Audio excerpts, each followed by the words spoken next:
Jawahar Nagar municipal corporation పరిధిలో జై బాబు, జై భీమ్, జై సంవిధాన్, రాజ్యాంగ రక్షణ పాదయాత్ర కార్యక్రమాన్ని ఏఐసిసి మరియు పిసిసి ఆదేశాల మేరకు 3వ డివిజన్ బల్లి రోజా శ్రీనివాస్, 4వ డివిజన్ నాగరాణి వెంకటేష్ గౌడ్ ఆధ్వర్యంలో నిర్వహించారు.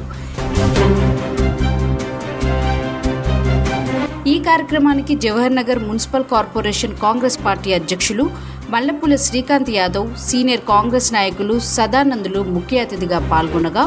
కాంగ్రెస్ నాయకులు పల్లపు రవి, ఎర్రగుంట్ల వెంకటేష్, యాదగిరి యాదవ్,